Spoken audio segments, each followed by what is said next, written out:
Amados hermanos y estimados oyentes, es un privilegio para nosotros compartir con ustedes nuestro alimento diario. La serie Salvos por su vida. Tomo 2. El Evangelio de la Gloria. Semana 1. La liberación del Espíritu, basada en Romanos, capítulo 8, versículos 1 y 2. Día viernes. Lectura bíblica. Romanos capítulo 8, versículos 1 al 10. Leer con oración. Porque los que son de la carne piensan en las cosas de la carne, pero los que son del Espíritu en las cosas del Espíritu. Romanos capítulo 8, versículo 5. Aprender a ejercitar el Espíritu para tener una vida vencedora. Ayer comenzamos a hablar sobre la ley del Espíritu de vida, mostrando que esa ley es un principio activo que no falla.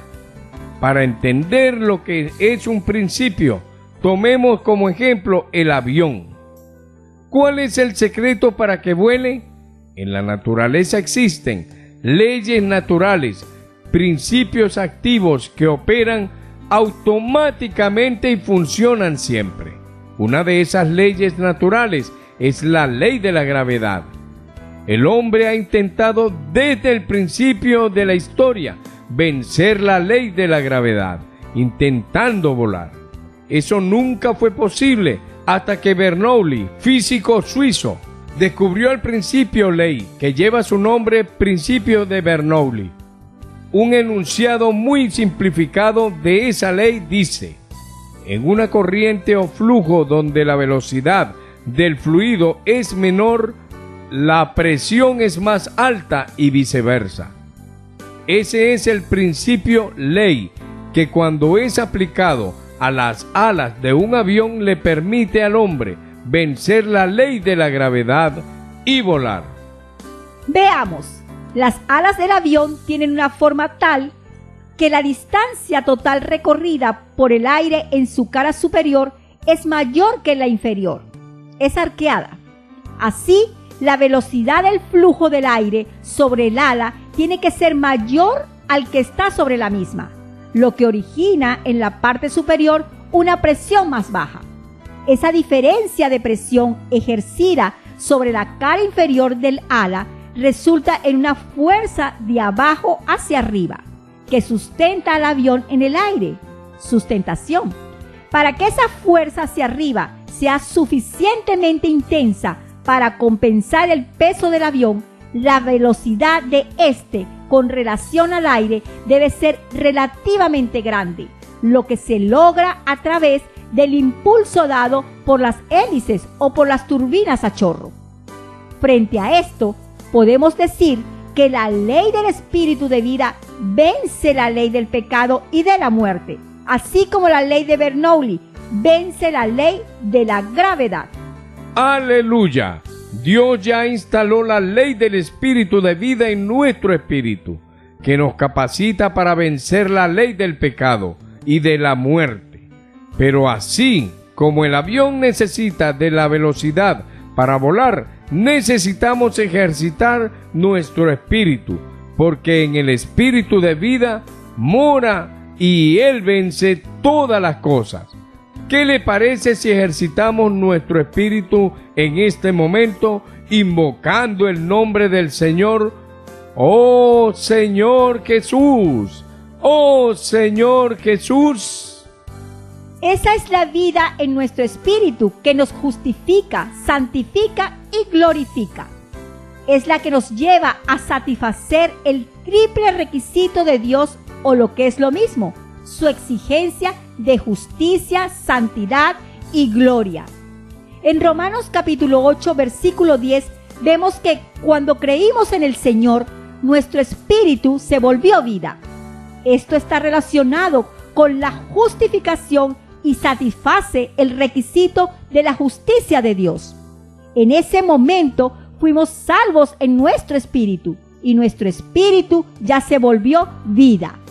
Esa vida debe expandirse a todas las partes de nuestro ser, comenzando por nuestra mente, conforme a lo que la palabra dice, porque el ocuparse de la carne es muerte, pero el ocuparse del espíritu es vida y paz. En este versículo, la palabra ocuparse en griego es phronema, que significa lo que alguien tiene en mente, los pensamientos y propósitos. Por tanto, el versículo puede ser traducido: la mente de la carne resulta en muerte, pero la mente del espíritu en vida y paz.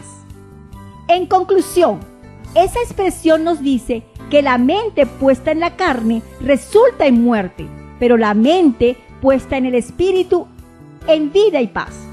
El secreto está en nuestra mente. Aquí se aplica el principio del marido o de la esposa. Si ponemos la mente en la carne, esta es el marido que intenta hacer las cosas por la carne, y la misma carne se levanta y lo derrota. El resultado es muerte, condenación y fracaso. Pero si ponemos la mente en el espíritu, adoptamos la posición de la esposa que ora: Señor, tú eres el espíritu, yo quiero someterme al espíritu. Mi alma no va a ser un alma independiente, mi alma va a depender de ti como una esposa obediente a su marido. De ese modo, el conflicto llega a su fin. Cada vez que la mente adopta la posición de esposa, la victoria está garantizada. En consecuencia, cosecharemos vida y paz, pues ya no tendremos más aquel conflicto interior y la sensación de ser un miserable. En Romanos capítulo 8, versículos 6 y 10, vimos la mente y el espíritu recibiendo vida. Pero en el versículo 11 es nuestro cuerpo el que recibe vida.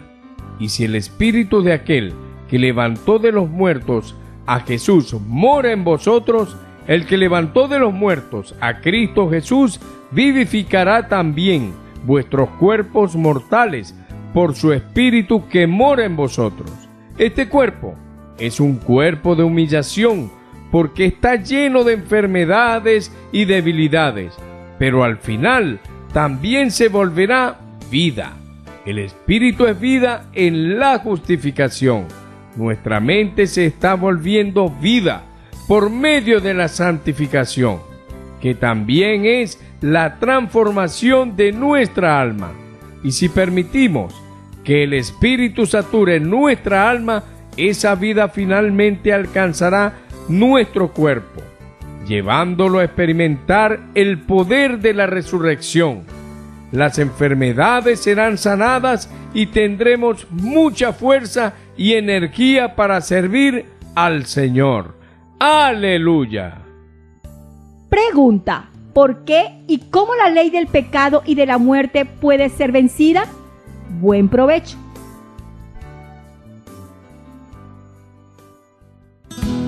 Si esta palabra le ha sido de ayuda y desea más información, puede contactarnos a través de los siguientes números telefónicos: 0416 239 2129, 0414 533 9818. Dios les bendiga.